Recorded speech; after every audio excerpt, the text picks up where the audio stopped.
All right, this guy might be the king of side hustles. He makes about $3 million a year off of 6 or 7 different side hustles, different streams of income. And normally, all the advice you hear is about focus, go all in on one thing. This guy's like Mr. Shiny Object Syndrome. So I loved having him on. He's very fun. And he comes on and he tells you the side hustle ideas that he loves. So things that you could do, they're kind of weird businesses, but you could do them really in any local market. And on this podcast, sometimes we have really brilliant people, but they talk about stuff that's, for most people, not something they could go do. It's interesting to hear, but you can't really do it. This is an episode I'm going to send to my sister or, my brother-in-law, because I think they would like to do these businesses. And I think these are things that anybody actually can do and get to where he's gotten, where I think he's making $8,000 per day of free cash flow off of these side hustles per day. That's pretty crazy. So enjoy this episode. It's all about the weird, crazy side hustles that anybody could do if you just got a little bit of hustle.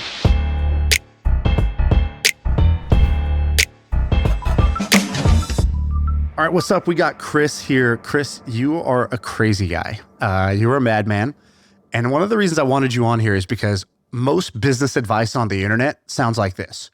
You got to focus. You got to lock in. You got to grind. You have to just go all in on one thing. Focus.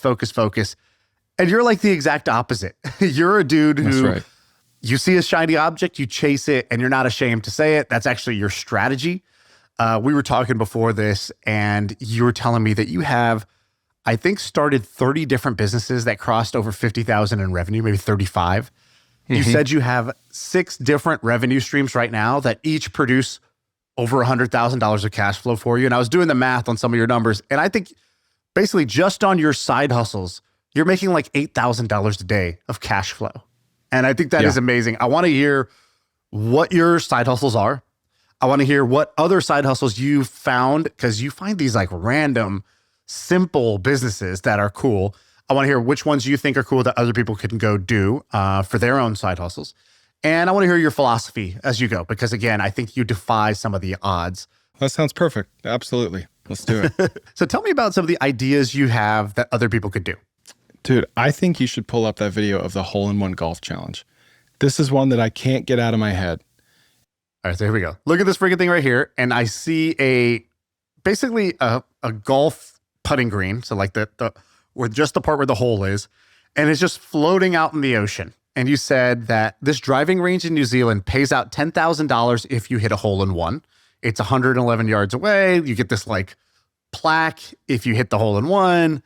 And so what is the business here? They basically, it's like a carnival game. They charge you a little bit to try to hit a hole in one. Is that it? Yeah, it's kind of like, think of like unbundling a carnival. It's the business is math.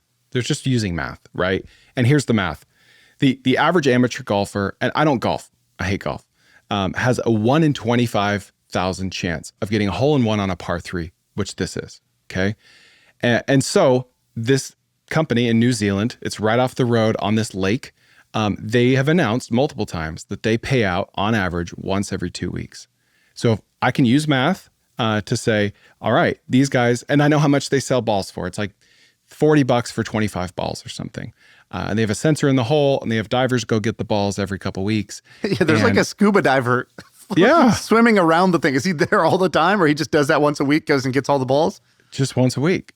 And so I can surmise, based on math and statistics, that this place net profits like $300,000 to $500,000 a year, which is, there's nothing to see there. It's a little stand with a floating green, one guy just standing there with an iPad. So why isn't this all over the place? Wait, so you said this is just roadside in New Zealand? There's one of these in the world that I know of, off the side of a road in New Zealand. But it's off the side of the road. It's not even like near a golf course or tourist attraction. You're just saying this is just in a random area right now. Yeah. All right. So let's say we wanted to do this. Let's brainstorm this together, and maybe we'll actually do this. Maybe we'll find a listener to run this for us to make it happen. But like, we'll make this an MFM case study. All right. So how would we do this in order to make this happen, quickly, like get momentum, and then have it actually work, have it actually be successful? So to me, it's all about piggybacking, right? I don't want to guess where the golfers are. There are no golfers where this place is, but how much better would they be doing if there was already a captive audience right there? And so I would just find one golf course. You know how you go to a golf course and like after the 18th hole, there's just like a putting green where you can chill. It would be like that. Okay, take your nearest pond, put a floating green out there, put a tee, and have a little iPad with a stand, and say, here's your ball, just like a driving range, 20 balls, $20 or whatever, $10,000 if you get a hole in one. And it's a way for a golf course to earn additional revenue. They're not about to build a floating green and work out the logistics of the point of sale. So you could do this as a service and say, we'll install this. You're going to have more net income without doing any work. We're going to take 30% of all your revenue as a fee. Okay, I kind of love this idea, but you need the water for this floating thing, right? Or what are you suggesting? So like, how would you do this if the golf course is not situated by like in this case, it's like the ocean or whatever, like? I'm glad you brought that up because I think the water is a key point. Like as men, we want to throw rocks in the water. Yeah, I think visually there's something that like my testosterone went up like 15 points just looking at this. Like I could do this, right? Like if it was literally just like here's just like a hole. Here's the 19th hole, right? You could do that. You could brand it. Oh, this is the 19th hole. But just having that obstacle of Mother Nature there. Yes. There's something to that. I mean, you win either way. So you get it on the green, you feel awesome. You get a hole in one, you win $10,000. You really feel awesome. You miss, you see a splash. You can't lose. Or worst case scenario, you're just playing golf. You're paying money to play golf, which is why you're there in the first place. And you're going to get content out of this also. You're going to have your buddy film you, or we set up a camera here where you get like an Instagram worthy story for for this thing. How much do you say people pay to take a swing at this? Or, they buy 10 balls or what do they do? It's like $20 or like $35 for 20 balls or $50 for 40 balls, something like that. Oh, so you get like 20 to 40 hacks at it to do it. Yeah. That's pretty good. And every guy thinks he can do it, right? Of course. Or that today might be a day. And also golf, you're already like, I don't know what the average spend is of a golf day, like of a golf outing. I don't play golf personally, but like there's the actual like the cost to actually play that day on the course. There's all the clubs investments you've done. There's the tips, there's the food, there's the beer along the way. There's all this like money spent. Dude, to spend an extra $40 to have a blast with your buddies at the end, or to have a story, or to just like, do something at the end, that's an absolute no-brainer if you actually did this with the golf course. I thought you were going to say, though, that you would do it just on the route to the golf course. There's a lot of golfer traffic. Who's going to take a roadside stop here and try to do this? I mean, you could do that too. Like I'm picturing like a freeway with a lake over to the right and an exit nearby.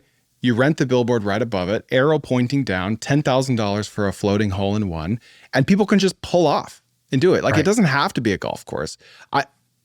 You could use the same principle. And to me, the principle is just math as a service, right? We're calling this a mass business, okay? Right. And it's like, let's say you have a 1 in 100 chance. It's an outdoor casino. Yes, exactly. Right? Exactly. What is a slot machine? What is roulette? What is craps? What are all these games? These are games where the house just said, cool, we'll take an edge. We'll take a math edge, and you get to play and have fun, right? Yep. But we take the edge. And that what you're saying is to do the same thing. Yeah, even like a putting green in a mall or something, or a walkable outdoor shopping area. Let's say you've got like a 1 in 500 chance of making a 30-foot putt. Right. So you say, hey, 30-foot putt, you get it, we'll give you $500. And you just do the math. And you say, all right, every $3,000 I get, I'm going to pay out $500. Statistically speaking. Dude, I love this idea. If you want to do this idea, email me, Shaan at Shaan, and then me and Chris, we will help you do this, and we will document the journey. We'll put it out there in the public. We'll kind of make it a thing, because I think part of it is the branding and the novelty factor. And you want to see this online first, and then people will actually drive out to do it, or they'll plan to stop, not just whoever happens to see it and understand it while they're driving 50 miles an hour down a road. You know what I mean? Yeah. I like the name 19th hole. That's a good one. It's good, right? We might need to snag that domain name before this goes live. Hey, I got a quick break because I want to tell you something cool. So our sponsor for this episode is HubSpot. But instead of the ad telling you about HubSpot, they just want to do something that's useful for you. So they did some research, and they found that a bunch of people in our community have side hustles. They start a business on the side, they get it going, and then it becomes their main hustle over time. And so instead of just telling you about the features of HubSpot, they wanted to give you something that will be useful for your side hustle. And so they have put together a database of AI prompts, so things that you could put into ChatGPT or your favorite AI tool that will help you with your side hustle. So check it out. It's going to save you a bunch of time, I think.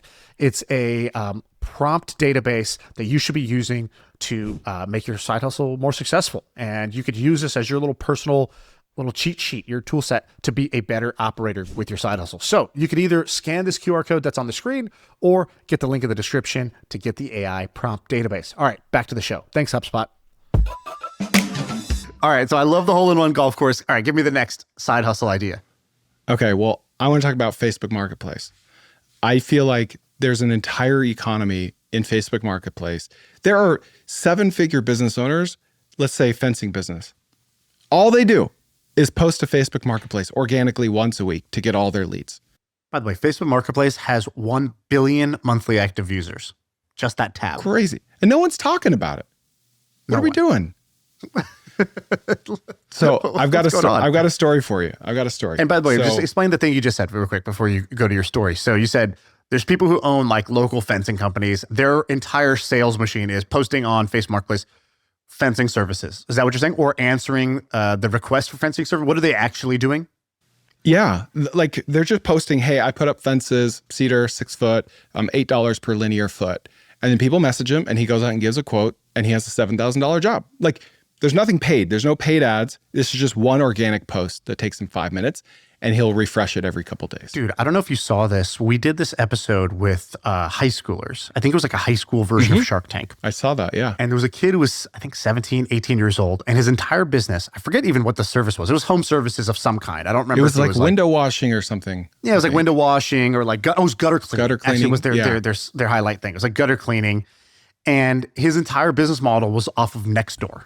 So he's like, yeah, I just started this in my neighborhood where I live. I went on Nextdoor and I said that I do this. And I serviced, the last year I serviced 60 homes in this neighborhood of 600 homes or whatever it was for gutter cleaning. And that generated, I'm making up the numbers now because I don't remember off the top of my head, but it was like 500,000 in revenue. And we were like, what? And he's like, yeah, I just post on there that this is what I do. And then it's people in our neighborhood. And I was like, so could you post in the next neighborhood? He's like, yeah, I'm trying to figure out how to get around yeah, I can. I just haven't done that yet. It's like, wow, everybody should do this. Like, yeah. What is my kid doing? What are they teaching you in pre-K right now? We got to get after it with this Nextdoor lead gen, basically. And so you're saying the same thing's happening at a bigger scale on Facebook Marketplace. Yeah, both great opportunities. Okay, great. So tell me the story you were going to tell me. Yeah, this is an outlier example. Okay, results not guaranteed.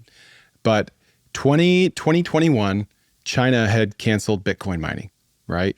2021 was a crazy year, a lot of money being printed, and we started a Bitcoin mining facility. And people were selling Bitcoin miners and hosting services on Facebook Marketplace. And so these miners cost $10,000.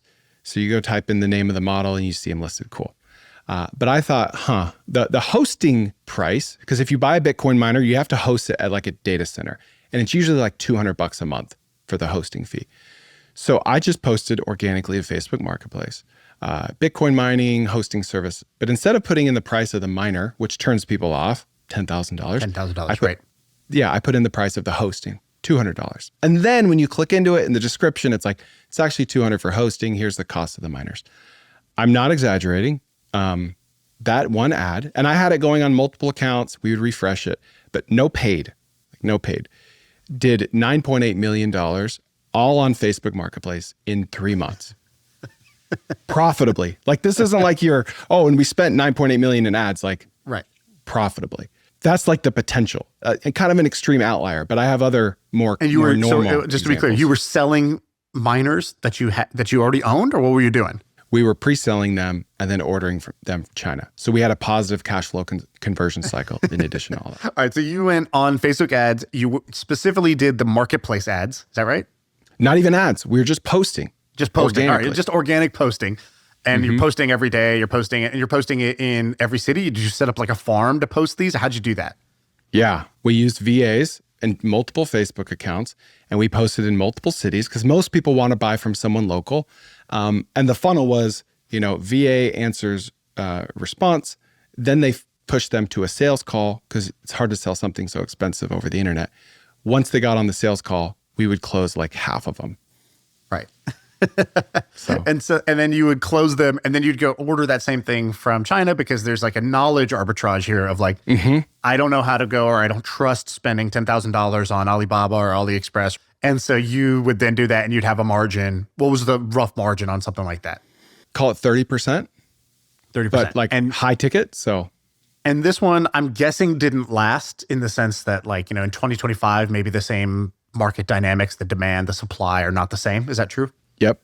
Really, the biggest variable here is like the frothiness of the mining market, which is not good right now. So I think this would work again if the mining market turned around more. When the timing is like, would you do this? Like, are you planning to do this again if the mining market, gets hyped again? Yes. Yeah. And how do you spend your money, dude? So let's say you make a few $1,000,000 doing something like this. What does Chris like to spend his money on? Oh man. On my family, we go on cool vacations and starting more businesses. I invest in real estate, but like starting businesses it's the only thing I know. But it seems like you start businesses that don't take a lot of capital. Yeah, that's true. But I like investing, like tripling down on businesses that are more mature along the way, where I can see a clear path to growth with more capital. What's another Facebook marketplace idea that somebody could do? Like, is it as simple as, hey, I noticed that there are garage shelving companies. They're not currently active in my area. I go talk to 10 business owners. I say, hey, if I bring you a customer, give me $300 or whatever it is, and you do lead gen because that business owner doesn't even think to do Facebook marketplace activity to drive leads. Most service people, most small business owners don't even think this way, right? Oh yeah.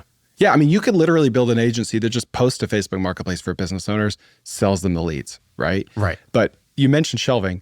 I interviewed this guy named Alex on my podcast, The Kerner Office, and he has a 6-figure business just building, not shelving, but garage shelving on wheels with Costco totes. Like, that's it. Only with organic Facebook marketplace posts. And he net profits $180,000 a year. That's the whole business. Right. Garage shelving on Facebook marketplace.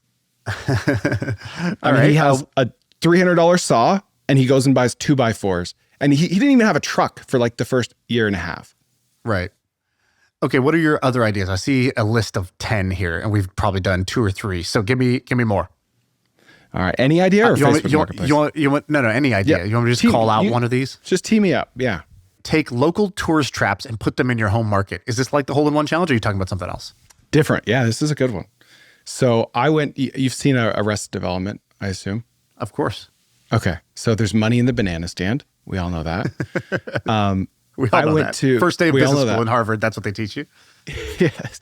So I went to Balboa Island with my family last year, and we went to the banana stand. For whatever reason, this one street, it has like 7 banana stands, and there's one that's supposedly the best. And I shelled out like $8 each for these bananas covered in chocolate and nuts. And I made a video about, how much profit these guys make. Because as I went to the window, I asked her, how many of these do you sell a day? What's your busiest day ever? What's your slowest day ever? All these people are behind me in line. Do you want nuts or no nuts on the banana? People were ready, but I had to know. And then to make matters worse, I pull out my phone and make a video about how anyone could copy them. So I'm a great guy. But exactly. I don't remember the exact numbers. Steal your girl over here. All right. That's right. Steal your banana. This one little shop that's like 300 square feet is doing like $7 million a year in frozen bananas. Like, and what's the margin on an $8 banana with chocolate and peanuts? And so I just thought, like, why isn't this a thing? I didn't go to Balboa Island for the bananas. Once I was there, I got them. But there are Balboa Islands all over the world, and most of them have no banana stand. Like, so this idea isn't just about banana stand. It's about taking something really unique and novel. Maybe it's like the old Western timey photo booths that you see in Pigeon Forge. Maybe it's like funnel cake or like the mini donuts that you see in Gatlinburg. Like, take something like that and just test it. I'm not saying it's going to work, but you could test it very, very cheaply in other tourist markets or in non-tourist markets. Yeah, that's interesting. I wonder if that would work. Like, I wonder how much of the appeal is that, oh, humans just like these kind of frozen chocolate bananas? Or is it that in that area, on that street, it's kind of known for this, and you see a line, and so you see the line, and you start doing it. Like, I wonder if that, like, it's kind of like an organ transplant. I wonder if there's like that, donor rejection, or sort of the host rejection of the organ when you put one of these in a new area.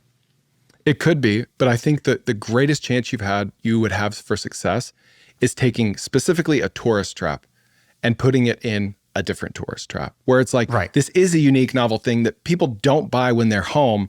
But like, for instance, I have a friend in Pigeon Forge, Tennessee that owns an indoor sledding facility. You can't tell me that wouldn't work in other tourist traps that have the Right. same type of demographic there, you know? Yeah, that makes sense. Okay, give me another one. How about Toasted Tours? What is this? This is all right, this is in Northern California by you. This guy took a 40-foot shipping container, put it on the back of a semi-truck, cut out the walls, put handrails on there, put tables in there, chairs in there, and he takes people on wine tours. It's a party bus, but it's not even a bus. It's a shipping container. And it's open air. Open air, yeah. They like cut out the sides. Yes. And so I'm swiping Instagram one day and I see this video that just broke my frame. It's the shipping container and people are like dancing inside as it's going around a bend at a high rate Right. of speed. And it's this like, looks dangerous. what am I looking at? But this guy crushes it. Like his first year, and he had experience in doing like wine tours, but nothing like this. I think he did like over $1 million his first year with like 60% margins. What I like about some of these is that they are visually viral. So, the definition of virality, people get it wrong. People think it's word of mouth. Word of mouth is actually a different thing. Word of mouth is, I like this so much, I want to tell my friends about it. Viral is actually more like a sneeze. You spread a virus without even wanting to spread it, right? This was like back when, Hotmail started. I'm just sending you an email. I'm not trying to tell you to use Hotmail, but because I'm sending you an email from my Hotmail address and at the bottom it says, I sent this via Hotmail. They added that to the bottom of the email. It spread like a virus. And that's how, a lot of the big viral services actually spread. Facebook was like this, right? I'm uploading photos. I'm just tagging my friends. I'm not trying to tell them, hey, you should join Facebook. I'm having a grand old time here. They tagged a friend. It sent them an email, said you got tagged in a photo, and people can't resist being like, somebody put a photo up of me on the internet. I must see this. And that's how Facebook grew early on. It was like this one viral loop. And then there's this other types of virality. One is like this, visually viral, where it's not like the people on this truck were trying to go tell everyone about it, but it's so novel looking that I can't help but look at it, learn about it, and I think the hole-in-one challenge has the same benefit, which is like, you see it, it's super interesting to look at, you get the concept right away, and it's worth remarking on. You're talking about it with people, you notice it, you want to do it. The act of somebody else doing it made you want to do it. And so I like these things that are sort of walking billboard style businesses because, they market themselves once you get them going. Dude, I have some really good examples of visually viral stuff. Have you seen that guy that does like, he'll mow people's lawns for free? Please tell me you've seen that. Who's this guy? Okay, this guy out of Kansas or something, young guy, he owned a lawn care business, small kind of struggling business. And one day he sets up his tripod, SB mowing and SB pressure washing. He sets up a tripod in the driveway. He's got a big YouTube channel now, right? So this guy has 45 million followers across platforms combined. 45 million. And all he does is he sets up a tripod, he puts on a mic, he walks up to a door, he says, hey, your lawn looks like crap. Mind if I mow it for free? What's the catch? I publish this to YouTube and make money. Cool. And then he mows it for free with a time-lapse video, visually Transforms viral. it. Yeah. Yes, we want to see the outcome. The retention is there, so the platforms push it. Like, what is it going to look like when he's done? And this guy, what is the value of 45 million social media followers versus the value of a local lawn care business? Right. Dude, look at this, by the way. Like, if you just sort by popular, he stacks the things. So there's the visual viral part of before and after, which humans want to complete that. They want to know the solution. Then you have the sort of novelty surprise factor, like, oh, this guy's doing this for free. That's interesting. Why? I want to know what's the answer here. But then he stacks on drama. So the top videos are angry homeowner confronts me while I'm mowing this vacant home. Cop approaches me while I'm mowing this deserted home and tells me this. Homeowner stunned at how wide the sidewalks are, right? Her tears said it all. My prayers have been answered. So this guy has this great skill stack where he's got, the lawn care, this sort of, that's one skill that, okay, is worth, only X dollars in the market of the economy. But then he stacks on being really good at content. And those two together created how many lawn care guys are really good at content? I don't know, 0? Like, the number's less than a dozen. And so suddenly he became rare. And when you're rare, you're valuable. Exactly. Yeah. That's really cool. Okay, so let's jump in. Side hustles and the ones that you currently have. So let's do some of the fun ones. The one I met you on is about Buc-ees. And so for people who don't know, could you explain just how crazy of a business Buc-ees is and then the side hustle you created off the back of Buc-ees? Yeah, Buc-ees is like your redneck Disney gas station. They're about half the size of a Costco. There's 51 locations and they do like 60 to 80 million in revenue per year each. And it's just, if you haven't been there, there's nothing like, it's like a religious Wait. So the math on that is like 3 billion in revenue on 50 gas stations? Yeah. What? Yeah. I've never been to a Buc-ees. What makes a Buc-ees so great? Is it even a gas station or is it just something else that happens to have gas? It's a brand with a gas station. They have over 100 pumps. You walk in, there's just things happening everywhere. You've got tacos being made. You've got people shouting about brisket. You've got beaver nuggets, t-shirts, like beavers walking around. The cleanest bathrooms you'll ever find. There's nothing else like it. You just walk in and you're amazed from the get-go. Okay, before you tell me your side hustle off the back of that, what's the quick kind of origin story of this? Has this been around for like 100 years? Who started it? Like, why is this so successful? I mean, I've never heard that. $3 billion in revenue on 51 gas stations. They founded like 40 years ago. There's a guy named Arch. He was called Bucky as a kid, and he opened a gas station. And then they just started going bigger and bigger and bigger. They just kept pushing the envelope. And their whole signature was this mascot, just this cheesy looking beaver that people just loved. And so once they started selling merch, t-shirts and tumblers and all that, they just exploded. And they're really unique in that they put themselves in far-flung areas. They're not like in the city. They're on the way to a vacation or close to a vacation destination. Oh, so it's like the perfect rest stop, right? Because if anybody, like I was just on a road trip, we drove to Tahoe and it's a three-hour drive roughly. But there's these patches where you need to stop in the middle and the bar is so low for rest stop experience, right? It's like, it's basically a porta potty in a good scenario. And then you get like the trucker rest stops, then you get a gas station, then you get like maybe a little strip mall with the Starbucks. But what you're saying is they built something actually like really cool out and that's on those drives. And that maybe is like one of the golden insights for them. Yeah. It's just, you walk in and you're a captive audience. You can buy lunch, you can buy gas. Most people just park at the pump. You can buy a t-shirt and the average ticket, I don't know what it is. They're privately traded, but people spend hundreds of dollars there. You're not just like buying a Celsius and hopping out. All right. What is this business you created on top of Buc-ees or like your side hustle for Buc-ees? Yeah. So back to what you said about me not being able to focus. I was in the middle of running this business that was growing and demanding all of our time and attention. And I took my business partner to Buc-ees and he was from Utah. It was his first time. And on the way home, I distinctly remember this. I remember the overpass. I was driving. I'm ashamed to say I pulled out my phone and I said, Kirk, these guys must kill it online. And I said, do you know Disney does like X billion just through their online merch store? These guys must kill it. So I go to Buc-ees.com. I look for the shop button and it wasn't there.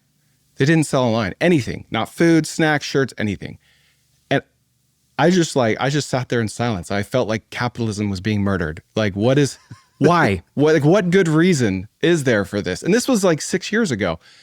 And so then we just started talking and we're just like, what if we launched a website for them? What if we went online for them? Because we were running a 3PL, third-party logistics business at the time, really hard business. And we thought we could launch this business for them as like a permissionless way to get their business end to end and get them as a customer. And maybe they'll try to sue us, but worst case, it'll be a great story. And so what'd you do? So the first thing I did was started cold emailing the founders, the executive team, everyone, and saying, hey, you need to be online. We can do it for you. We'll build a Shopify store. We'll do everything end to end. We have a warehouse, shelf space, etc. No response, just crickets. So at that point, it's like, all right, let's take this into our own hands. So most people give up there, right? Try to partner. Most people won't even cold email. But if you do cold email, you give up when they don't reply. Yep, exactly. So we bought beaversnacks.com because that's their mascot, was a beaver. And I went to Thumbtack and I hired a photographer for like $200. And I documented all this. I have pictures of all this. I took my 4 kids and wife to the nearest Buc-ees and my wife and I split up. I said, you get merch, I'll get snacks. If it has a Buc-ees logo on it, buy it. Like, I don't want the Doritos or the Coke because they white label a bunch of stuff, right? Okay. Like, I only want something with a Buc-ees logo. So we spent like $3,000. We had a receipt this long. We took it back to the warehouse. Was the lady like, wow, what are you doing? Everyone was looking at us. And I'm like an introvert. I hated it. I felt so weird. I'm like, don't look at me. Just let me do my thing.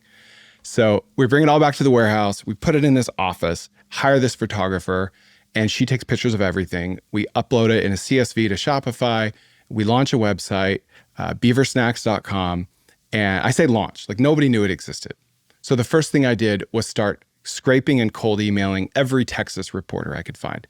Eater, Southern Living, Texas Monthly, Fox News 38, San Antonio District, you name it. And I just start saying like, here's who I am, here's what I'm doing. Here's who I am, here's what I'm doing. And so you weren't afraid, because most people would try to be laying low doing this because, hey, we don't have an official partnership. You took the opposite approach. You're like, hey, can I use this story to get some attention, whether it be good or bad? Is that right? Yeah, because I thought like, okay, worst case scenario, cease and desist. We have a great story for a podcast one day. Best case scenario, we get them as a customer, or this is a standalone business. Somewhere in between is going to be interesting, right? Maybe I have to fill my pantry with snacks, like $3,000 worth of snacks, and my kids eat them for the next 7 years. We had a guest come on and he said, do what makes the best story. When in doubt, like when you're at a fork in the road, take whichever path will make the best story. You chose the path that'll make the best story here. Okay, so yes, and I heard that episode and I thought, that's me. I agree with that.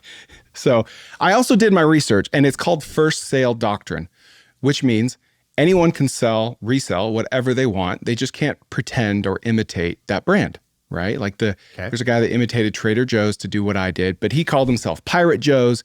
The logo was similar, the store layout was similar, and he got sued out of existence. So I thought, okay, as long as I say I am not Buc-ees, I'm a third-party reseller, and I'm clear about that, they really don't have grounds to sue me.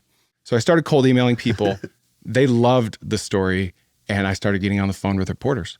And any tips on that? So, I've learned this with PR, which is that PR is this very specific niche game. And once you understand how a journalist thinks, you can reverse engineer what you need to actually do. So like, for example, our buddy Ramon did this recently. He went mega viral and he knew this. He texted me, he called a shot. He's like, as soon as the tariff news came out, and some people thought this is going to be horrible for businesses. Some people thought, well, why don't those businesses just make it in America? We'll buy it if it's made in America.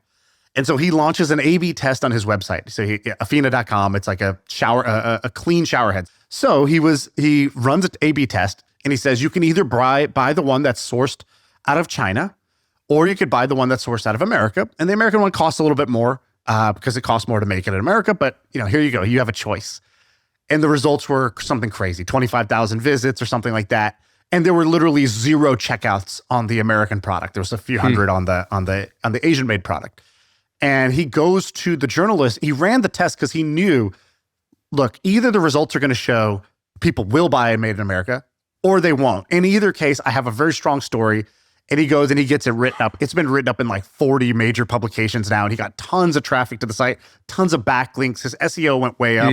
It was a genius, quick acting move on the back of the tariff news. When most people were playing defense, like me in e-com, you're like, oh shit, I just need to survive. He went and played offense. So I'm curious, do you have any tips from your experience about how to get people to actually write about you?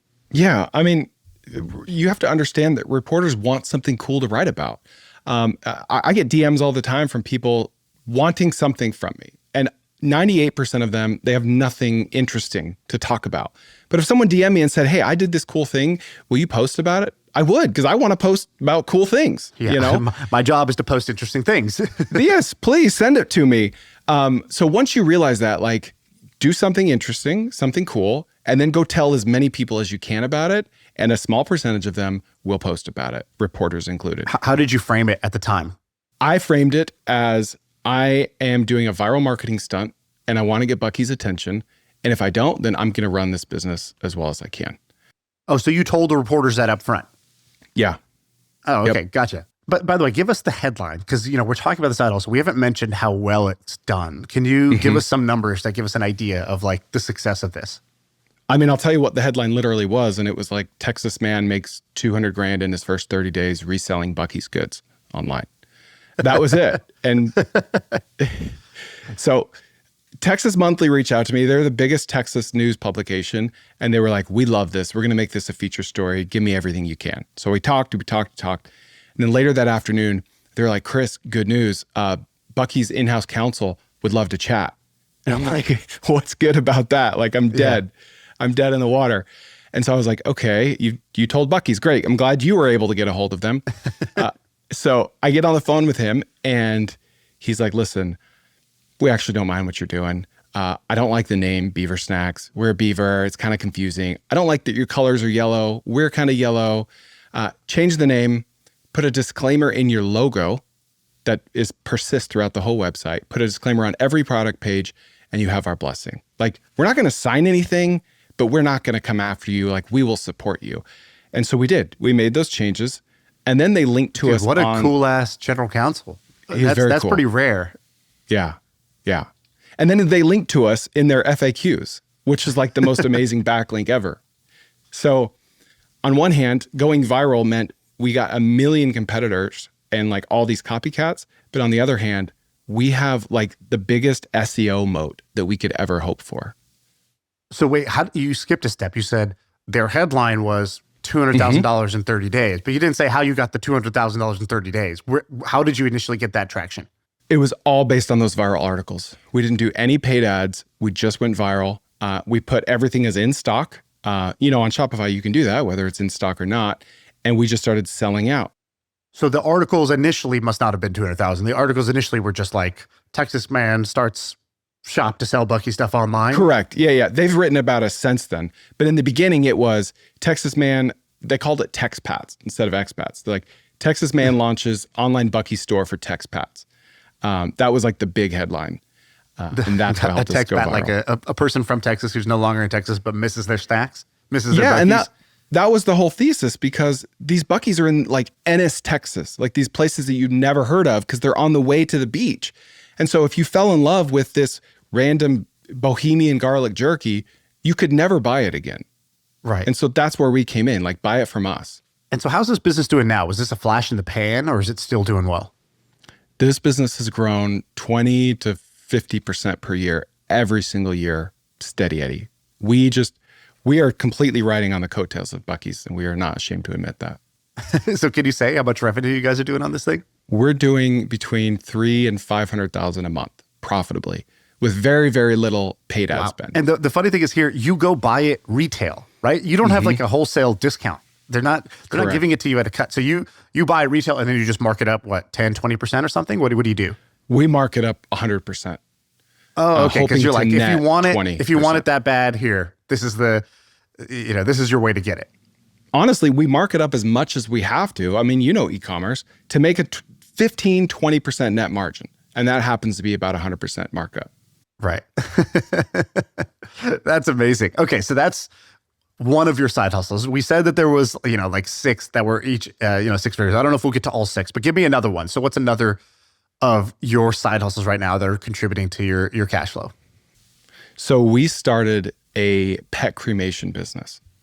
And that's a fun one. That one's actually very profitable. That's a fun one. It is. Fun for you, maybe. Yeah. Okay. So explain, how'd you get the idea? And then what is it and how'd you do it? Okay. So it all started with a relationship that my business partner had with a very high volume veterinary clinic here in DFW. They do as much business as 5 veterinary clinics. And he learned about the industry and how pet cremation has like 90+% net margins. It's a very old school business. And so but we've had this puppy boom during COVID. So all these puppies are 5 years old now. There's more dogs than children. That's like the whole thesis. There's more dogs than children. Wow. It's only getting crazier. And cremation has 90% margins. Most of the operators are 60+ years old. They're doing great. They're doing fine. They don't need ads. They don't need organic. And if you go look at the Google keyword tool, we saw that the search competition was low, the ticket size was high, and the search traffic was high. So we launched a business around that thesis. So explain. You went to the Google Ads keyword tool, right? That's where you went to kind of diligence the demand for this. That's it. And you found obviously the holy grail: low competition, high ticket, and what was the third one? Growth or demand? Like volume, high volume, low competition, high ticket. Yeah. It's holy grail. And so you start one of these, and you're actually the service that does it, or you're the lead gen? We are both. We have two different businesses. One is a programmatic SEO site that generates leads for cremation facilities all over the country. And then the other one is we're just a middleman. We have refrigerated vans, and we pick up the pets frozen from the facilities and deliver it from the veterinarians. And then we deliver it to the cremation facilities and take a margin. Okay, gotcha. And so tell me a little about this business. I know nothing about the pet cremation business. What did you do in the first 90 days to make this business come to life? Because I like the speed with which you operate. We're going to talk about another one in a second that I think is like a quick off the ground version of these ideas. And you very much are a 0 to 1 kind of guy. Like, I like that you do a lot of different things. I like that you're high energy and you're basically like not lazy. There's a lot of people out here who sell this kind of like side hustle, passive income. There's nothing passive about you. I feel like you are Mr. Active, actually, in the sense that you Active get after income. it. Once you have an idea, I have this phrase like, inspiration is perishable. Ideas are avocados. They go brown very quickly. And I think what's great about you is that you don't let the ideas and the inspiration perish. You actually act on it very quickly, and you have a high bias for action. So what do the first 90 or so days look like when you have a new idea? And maybe you could use this one as an example, or if not, you could use a different one. Yeah. I focus most of my energy on validating the idea with like some ad spend or a couple conversations or whatnot. I don't do any like extensive market research. I don't talk to any potential customers. And I'm not saying there's not value in that. That's just not how I roll. I really, really like using tools like Facebook, like general publicly available tools that most people know and love. Stuff I can do from my boxers at home. That's what I like. Right. Yes. And a lot of times by the end of the day, I realize, oh, this is a dud. Let's move on. Right. But also a lot of the times by the end of the day, I'm like, oh, wow, there's something here. My thesis was true. Let's put another day into this. So like what would you do in this pet cremation business? What did you do? So the thesis here started with this relationship that my business partner had. And the pitch was, let's get the cremation facility owner and the veterinary clinic owner in the same room together and pitch them this, like win-win. Hey, we're going to get you more veterinarian clinics because we're really good at sales. Okay. And then to the vet, hey, you need to raise your prices. You're way too low. You're going to make even more margin working through a middleman, believe it or not, because we're going to only do one thing. We're going to pick up pets and we're going to drop them off. And so there was a big conflict of interest here because the cremation facility owner was about to lose some margin, but he was like, we were selling him on the fact that we would bring him a lot more customers. And so basically this was a good like example of what I normally do. If that conversation doesn't go well, I don't launch the business. I just move on. And you weren't afraid that when you put those two in the same room, they're like, great, yeah, we should do this. Who's this guy? What is he? Why do we need this guy? Did you see any risk in putting yourself there as the middleman with this and actually connecting the two dots, the really high volume vet clinic with the cremation service that you thought they should be using? Well, the thing is that they were already working together, right? And so what you're saying was correct. That was the risk. We insert ourselves. You're saying there was some friction. There was some friction that you were offering to remove. Is that right? Yeah. And the friction in this case was what? It was that the veterinary or the cremation facility owner made all his margin on the actually doing the cremation, and he was losing money on all the logistics. Okay. But this customer we were talking to was one of his biggest customers. And so we were saying, hey, you're going to lose some margin on this biggest customer because we're inserting ourselves. We're going to take some of it. But we're going to more than compensate for it by A, removing that logistics off your plate, and B, finding you more veterinary clinics. And then for the vet clinic, you were saying, hey, raise your price a little bit. And that we need to be able to do that to make this work. Yep. And so our thesis was if that conversation doesn't go well, the business never launches. Business. Right. It's an asymmetric bet. But if it does, then we have, the hardest part. We have customers and revenue through the door from day one if they agree to this. Exactly. Yeah. And then you went and tried to recreate that with, getting 15 other veterinary clinics. Now, most of them, I assume, would already have had a partner or some vendors for cremation services. And so what's your sales pitch to them? How did you go and get more customers on board? Yeah, our sales pitch was like, our competitors were very unsophisticated. Like they would literally walk through the front door of a veterinary clinic, get the frozen dogs, put them in a bag, and then walk out the waiting room. And so our pitch was like, that's our competition. We will never do that. We'll pull out back, unmarked van. We'll be very caring and respectful. In some cases, they don't even have to pay anymore.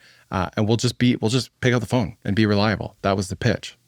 And is there something to learn here about like, there's so many of these simple businesses where the bar is really low or people are simply not doing any outreach. They're not doing any door-to-door sales.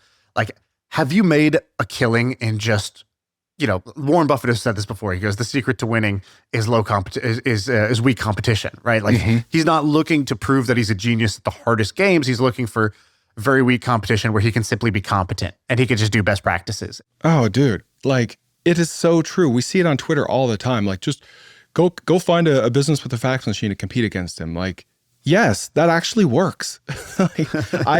We own a tree trimming business, and a big bottleneck for us is stump grinding. So I thought, man, there needs to be a business that's just stump grinding, but B2B. Not stump grinding that goes through homeowners, but only the ones that goes through the other tree trimming companies, because we own a tree trimming company and we could see it from the inside. So I had a thesis. I hired a virtual assistant, and today I would just use an AI voice agent. And I took the city of Houston and I scraped every single tree trimming business in Houston. There was about 1,000. And I had this virtual assistant call every single one and notate, did they answer? Did the number work? If they did answer, say, do you grind stumps? If yes, then would you ever outsource that? If yes, then how much would you pay? So I spent like $200 getting this research. I'm not familiar with the tree trimming business. Surprise, surprise. Yeah. So why does a tree trimming business not also do the stumps? Why is that a separate problem that they don't like to deal with? Yeah, great question. So a tree trimming business needs sometimes a bucket truck to get up high and a chainsaw, right? But that's only half the battle. Then you got to get the stump out of the ground or else, you can't grow grass there. And so it's a stump grinder, you've got to pull on a trailer, whereas before you don't even need a trailer. It's just a whole different system. And they got to go rent it. They stand in line. They pay $300. They rent it. They put gas in it. They drive it back to the job site.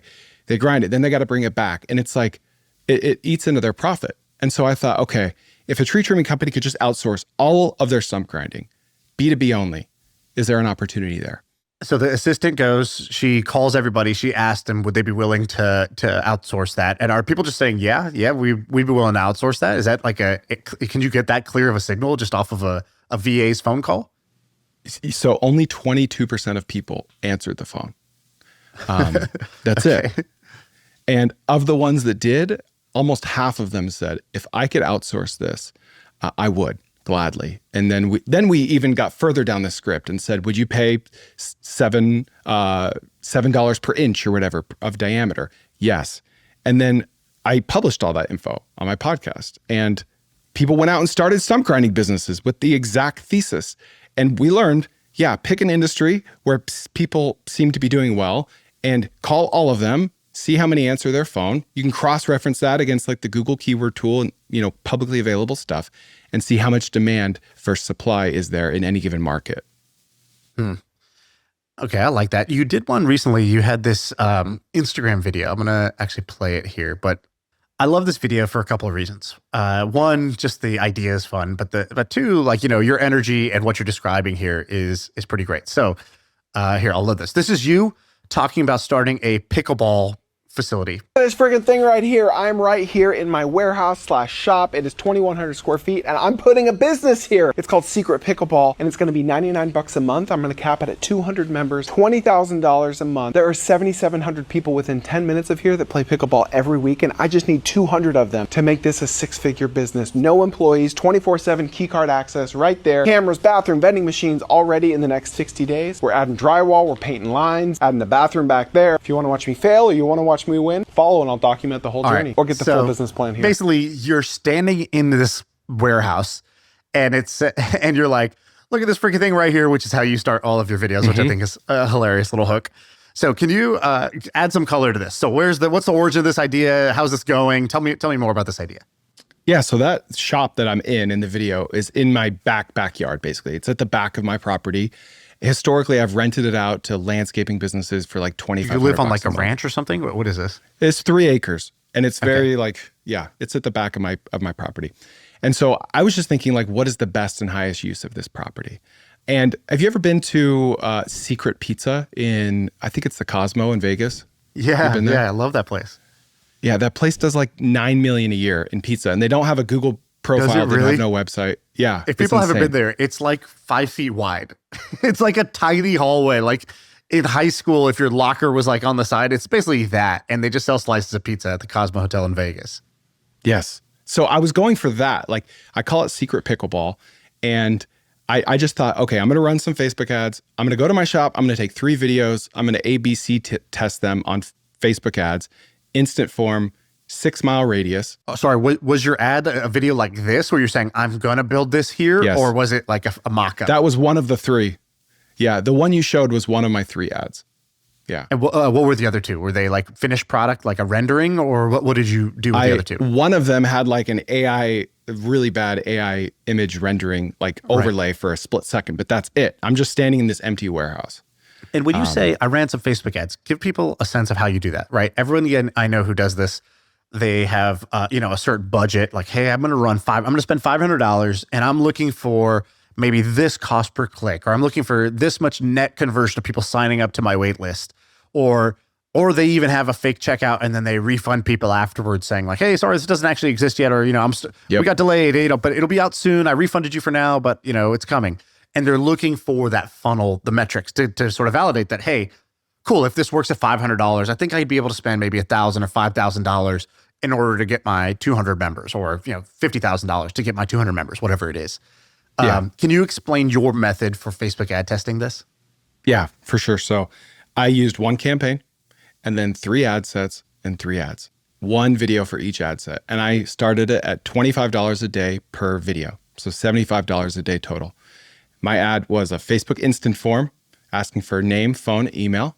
Then after the instant form, it forwarded them to a type form with 19 questions that are very granular. What is your skill level at pickleball? How often do you play? How much do you do doubles or singles? Because all of this is going to determine how many members I can take on. And the whole thesis is to be 1 pickleball court, indoors, nice, private, air conditioning, that people pay $100 to $200 a month for. So I don't want the pros that play twice a day. It's a very finite resource.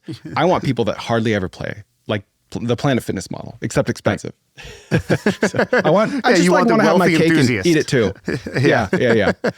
But I knew 5% of Americans play pickleball weekly, and I knew within 6 miles of me, there's 200,000 people. So I needed there's 5,000 to 7,000 people in my TAM, my local TAM, right? And I was hoping that I could convert someone for $100, because my guess is that the LTV, the lifetime value, is going to be about $1,000. But I think it's actually a lot more, because no one plays pickleball alone. So I get 1 customer, they're going to bring 2 to 3 or 4, right? What I learned was I'm converting the LTV is still to be determined, but I'm able to convert new customers at $12 each. And so how many members does this exist now? Like this, I don't know when you posted I'm this. building it out. I'm literally putting a septic tank in the building right now. Like it's being built out, but I'm accepting How much do you think pre-orders. it's going to cost you to do this? All right, so you already had the structure there. How much are you going to put into making a pickleball court to bring this idea to life? On the low end, 20,000, realistically, 30 to 40. That's it. Wow, I would have guessed it's more. Yeah. Well, it has air conditioning. I need to expand the building because I need room for a bathroom, and then I need to add a bathroom. So if I didn't need a bathroom, it would be much less. And then I need to paint lines. So anybody could just Google Maps pickleball court in your area, right? Like wherever you live, you could 100%. Google Maps pickleball. You could just take a map and you could be like, where is there not space? And then you could go drive them and just see, oh, wow, that one's kind of shitty, or it's outdoors, right? Or this one over here, it's always overrun. It's always packed. And you could literally just map out that, oh, wow, I just need to take an industrial space and convert it to a private pickleball gym, a membership, right? 1 court, 2 court, 3 court, whatever. And so the math you're saying here, are you charging $100, or what'd you end up charging? I'm going to end up charging $149. All right. So you're charging $149. Are you still targeting 200 members, or did you find out that assumption was too high or too low? I can accept around 150 members if I accept the right members. All right. And so you're talking about $22,000 a month of top line revenue from this. And you're saying it might cost you, in this case, 20 grand, 30 grand to build. I think somebody else, let's just assume it's even $75,000. Let's triple the price to build out because maybe their space needs it or you're just being conservative. So you got 22,000 coming in, top line. Is there any OpEx here? Do you need a person there? Is it like, do you have a key membership thing like that? Do you need, what is your monthly cost in terms of like, roughly you think utilities, everything else? Yeah. Key card entry, 24/7, online booking system through a third-party app, cameras, no employees, cleaner that comes there. And I'm going to use the cleaner I use for my house. She'll go there like 2 to 4 times a week, depending on how dirty it gets. Insurance, utilities, internet. It's like we're talking, including cleaning, $1,500 a month, $2,000 a month. All right. So you're talking about like, 90% profit margins on this. But let's be conservative. Let's even say 80%. That would be roughly generating about $17,000 to $18,000 a month in cash flow off of one pickleball court. Yeah. That's pretty crazy to me. Yeah. And it's actually pretty unique. I used deep research to see if are there any other private indoor courts that only have 1 to 2 courts, because there's a lot of franchises that have 15 courts. And a lot of the haters on Twitter were saying that like, no one would pay for this because people, they want multiple courts. They want other people to see them play pickleball. I'm like, dude, nobody wants to be seen playing pickleball. Well, no, but maybe they just don't want to wait, right? They want right. more availability. They're not able to get courts. And so there are very few of these. And this is something anyone could do, like with some Facebook ads. You don't need to buy a building or have a building. You could go rent a building and run some Facebook ads before you even sign a lease. Like, what are we talking about? What are we doing here? What are we doing? All right. Now let's be realistic, because there's a lot of people on the internet who will say it's so good, so easy. Look at this. The math is mathin'. Where does a business like this actually suck? You've done enough businesses now to know that there is no such thing as these like perfect businesses. So in this one, realistically, why would this fail? What might you be getting wrong here? Or maybe at least like, why would the numbers not be as rosy as they sound right now? Yeah. It's going to be like customer support inquiries like that are a lot higher than I thought. Things breaking, the AC going out in July in Texas, zoning issues. It's not the type of business where you're going to have a hard time finding customers, but pick your problems. There will always be problems. I think it's going to be customer support and, getting calls at 3 a.m. from someone that's playing this random game in the middle of the night and the AC went out. What sort of problems do you like to pick?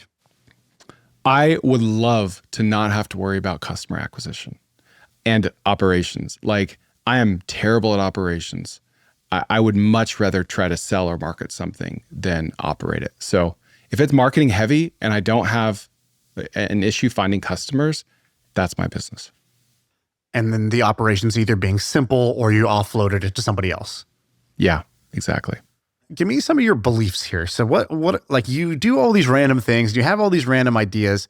Actions come from thoughts come from beliefs. And so what are the beliefs that are leading you to do all these random actions, like starting this secret pickleball court, or going and being like, Buc-ees should sell online, I'll do it for them, and now I'm going to do this as a publicity stunt. Maybe they'll partner with me, maybe this will work, I don't know, maybe it'll just be a good story and I'll get sued out of existence. Like, what are some of the beliefs that you have? We talked about one at the front, which is like, focus is overrated. Talk about that one and then give me some of your other ones. Yeah, I think focus is overrated because compounding doesn't care. Like the principle of compounding does not care if we're working on one thing or a dozen things. As long as we stay in the game, whatever that game is for us, and keep going, compounding is just going to keep going with us, right? So if you're curious about something, like let's say you've got a side hustle and it's going well, and you're like, what about this side hustle? Test it. Like, answer that question. Now, if you have a side hustle and it's like you're not sleeping because you're just cashing all these checks and customers are beating down your door, you're not going to be thinking about, oh, what about this shiny object? Like, you've got product market fit. That's a signal, right?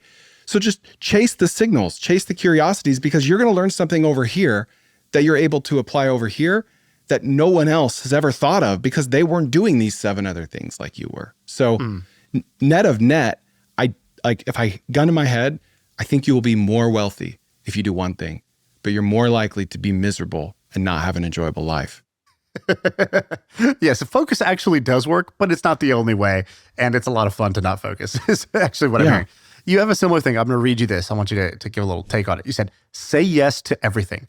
take on way too much. Increase your capacity for stress and let Parkinson's law do its job. Most people have no clue what they are capable of because they don't take on too much and they never stress test their life. And you had something called the restaurant hostess analogy. Can you explain that a little bit?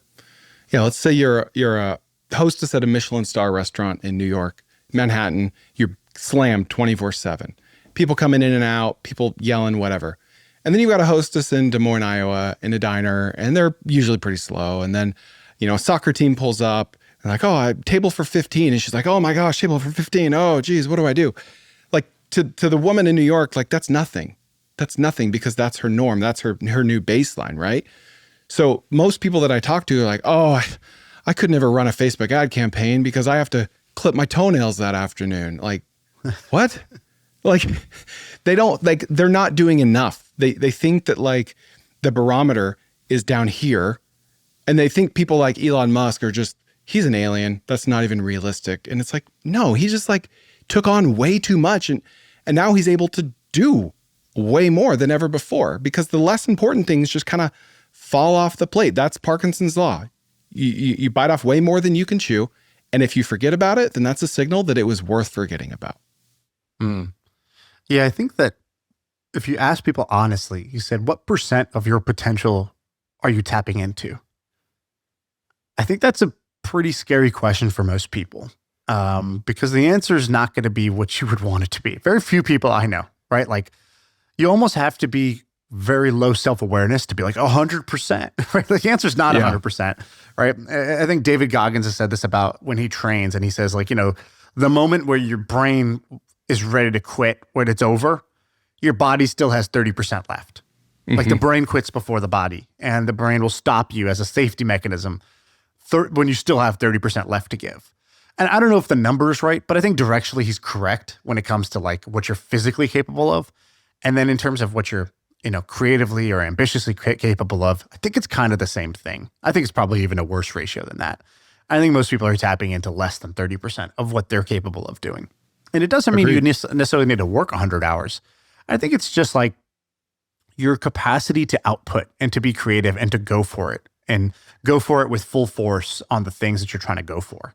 And maybe it is take on an extra project or maybe it is, but sometimes it's just go faster. Sometimes it's just think bigger. And these all sound cliche, but they are cliche for a reason. They've been around for thousands of years because I think humans tend to have this problem where, we don't actually tap into, how fast we can go, how big we can go, what truly going for it looks like without, the fears, doubts, and hesitations that people have. And so I agree with you. Are you a family guy as well? Like, I guess like you're doing a bunch of these businesses. Is that because you're, the counter argument is, well, yeah, you're 21 years old and you don't have a kids and a mortgage. That would be a way that somebody would maybe try to discredit the amount of output that you have.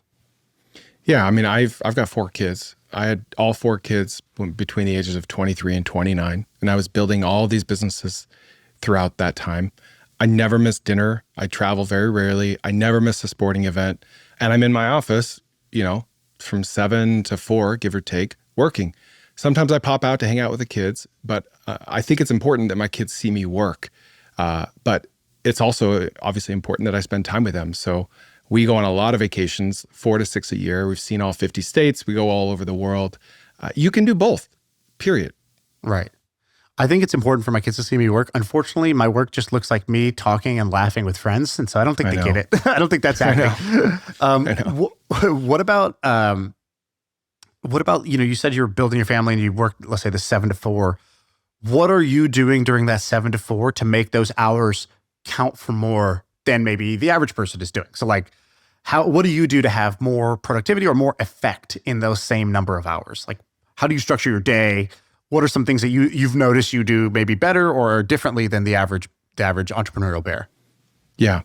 The perfect day for me is nothing on my calendar. I definitely time batch. Like if I have 7 calls that week, I'll try to put them all in the same afternoon. I think a lot of people kind of feel insecure about having an open calendar because it's kind of like a comfort blanket. Like, okay, now I know I'll be productive today, right? But when you have so many ideas, like so many ad campaigns I want to run or newsletters I want to write, like I don't have time I don't have problem filling my time. And so I don't use any fancy CRM, Notion or anything. If a tab is open in my browser, it's a to-do list. When I close it, it's done. My notes app, a lot of caffeine, admittedly. And I don't worry about context switching. I used to really stress like, all right, we could do this for 30 minutes, do this. Don't context switch. Like, I feel like with anything in life, we can evolve to it. We can become a lot more acclimated to it. And so I'm always context switching, always. And Right. I feel like I'm good at it because I've done it so much. Another one of your beliefs, you said, the longer I'm in business, the more I realize this to be true. If you want to be a billionaire, you got to innovate and focus. But to be a millionaire, you simply need to copy paste. Don't even try to copy something that works and put your own twist on it. No twists. Stop twisting. Just copy what's working. And organically, over time, you'll discover the tweaks on your own. But you don't have to lead with all the twists or you'll just screw it up. Yeah. I think there needs to be a school or something on reverse engineering. Like it is an underrated skill. I'm in like the meta ads library and the web archive all the time. Let's say there was this taco restaurant that just in my town that had a line around the corner 24/7. And all they sold were steak tacos. That's it. And you said, all right, they've got more demand than supply. All right, this town could use another taco shop. All right, I'm going to copy them. I'm going to do it even better. People want more variety. They want steak and chicken. And there's no drinks. You can't even get drinks there. I'm going to do this. I'm going to do that. Every change you make is another variable to screwing it up. A risk you've added. Yeah. Like let's say you copy them verbatim and you open, you're going to learn really quickly. Oh, they're probably using that as their point of sale and not that.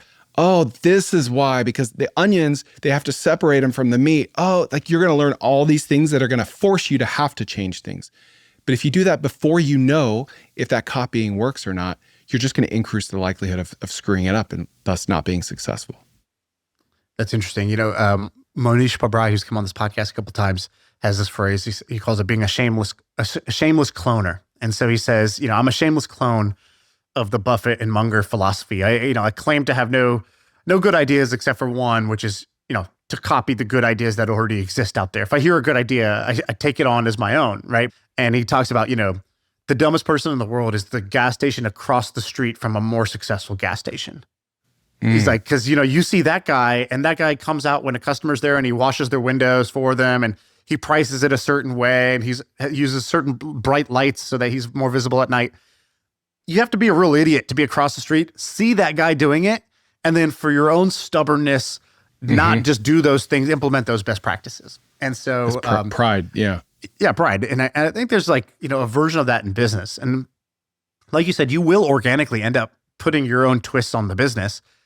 But you bring up an interesting point, which is that baking in all those twists up front is a bit of unnecessary risk. I think there's a view that entrepreneurs are risk takers when actually they're risk minimizers.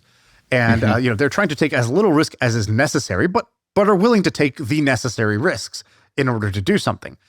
Unless there's a big asymmetric reward for it, they're not going to do it.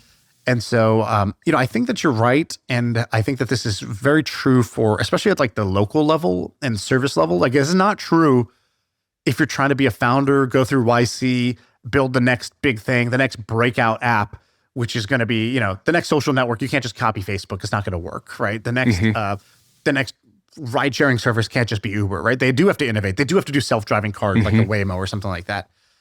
So this advice does not apply to people who are playing what I call the business Olympics, where they're trying to do the stuff that's like global greatness, move the world forward, disrupt an industry. Yes, you absolutely do need to be innovative there. But in terms of people who are trying to become financially free, working backwards is not a bad way to go. I have a very annoying phrase I say a bunch, which is in my companies. Anytime we have run into an issue and people are bitching and moaning about it, I just say, well, we're probably not the first ones to have this problem, right? Because it's so true. And you're in an e-com business and suddenly you have this supply chain problem. Well, guess what? 1,000 or 1,000,000 other e-commerce businesses have had that same problem and they figured out a way to solve it. So what did they do? Let's start with that. I was talking to actually a friend yesterday who's, this guy's almost a billionaire and he's in the real estate game and he's just crushed it on real estate on his own. And now for the first time after 15 years, he's raising money for his projects.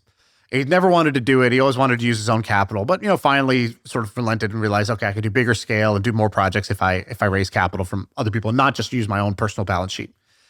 And so I told him, I was like, he's giving me all his ideas about how he's going to raise money. And I go, dude, every real estate guy I know raises money. Have you first looked at what they did? Like, why are you trying to figure this out on your own? That's the hard way. There's no bonus points for doing this the hard way. Like, let's just start by reverse engineering what other people do. Like, go talk to 5 to 10 other people who've already done this. See if there's a common blueprint. Go try that and only innovate where needed along the way when you run into some bottlenecks or some walls that you hit along the way of trying to implement that plan. Because for most business problems, you can just ask the question like, has anybody else ever solved this and what do they do? And turns out it's almost always like, it's very common. There's a common problem. There is a common solution and we should try that first. Yeah, like we place our innovation on the wrong thing. We place it on the features and the benefits when we should be placing it on being innovative about copying how they're doing what they're doing. We had a 3PL and 3PLs, right? And it's like the worst. Nobody likes their 3PL. It's impossible.